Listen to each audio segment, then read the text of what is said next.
mengikhlaskan niat karena Allah Subhanahu wa Ta'ala. Sadarkah kita bahwa setiap perkataan dan perbuatan kita selalu dicatat oleh malaikat dan kelak akan dimintai pertanggungjawaban di hadapan Allah Subhanahu wa Ta'ala?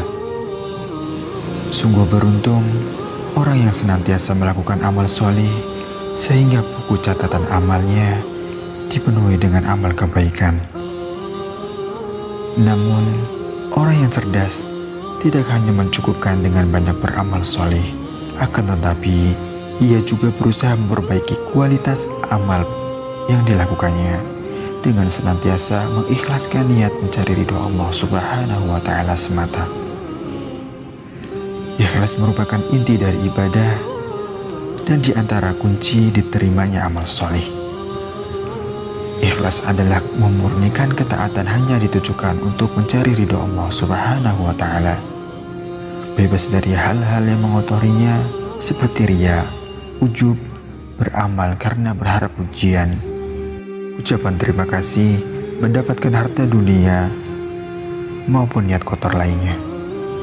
Seseorang yang ikhlas akan senantiasa istiqomah beramal soleh, baik dalam kondisi ramai maupun sendirian. Ia tidak memperdulikan apakah orang akan memujinya atau tidak.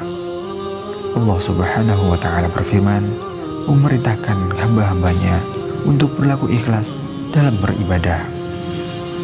Wa ma umiru illa liya'budullaha mukhlishina lahud-dina hunafa wa yuqimus salata wa yu'tuz zakata wa dzalika dinul qayyimah.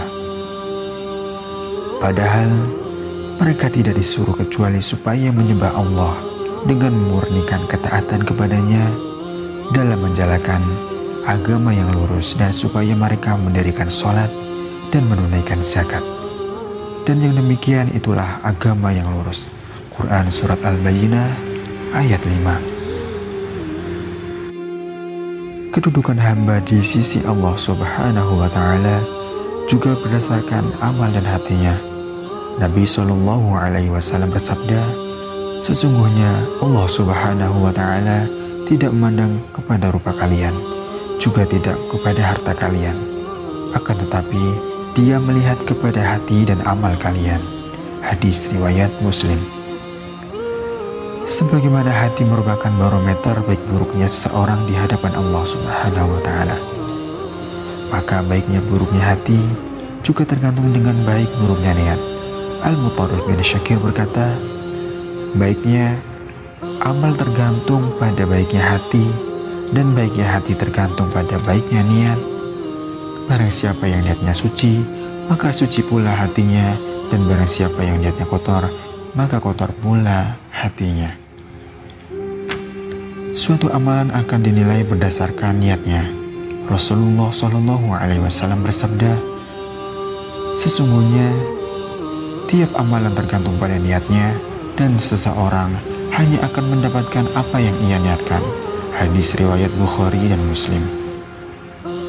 Oleh karena itu, hendaknya segala aktivitas yang kita niatkan, yang akan kita lakukan, diniatkan untuk mencari ridha Allah Subhanahu wa Ta'ala, agar amal tersebut tercatat di sisi Allah Subhanahu wa Ta'ala sebagai amal baik yang akan memberatkan timbangan kebaikan kita di akhirat kelak.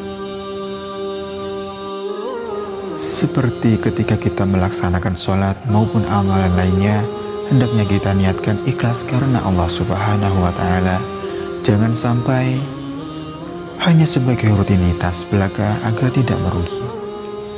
Seseorang bisa mendapatkan pahala yang besar walaupun ia melakukan sesuatu amalan yang menurut pandangannya merupakan amalan kecil. Karena niatnya yang ikhlas dan lurus, maka amalan tersebut menjadi amalan yang bernilai besar di sisi Allah Subhanahu wa Ta'ala. Sebaliknya, seseorang yang beramal besar namun di sisi Allah Subhanahu wa Ta'ala bisa bernilai kecil karena niat yang salah. Abdullah Ibnul Mubarak rahimahullah berkata, betapa banyak amalan kecil menjadi besar karena sebab niat, dan betapa banyak amalan besar menjadi kecil karena sebab niat.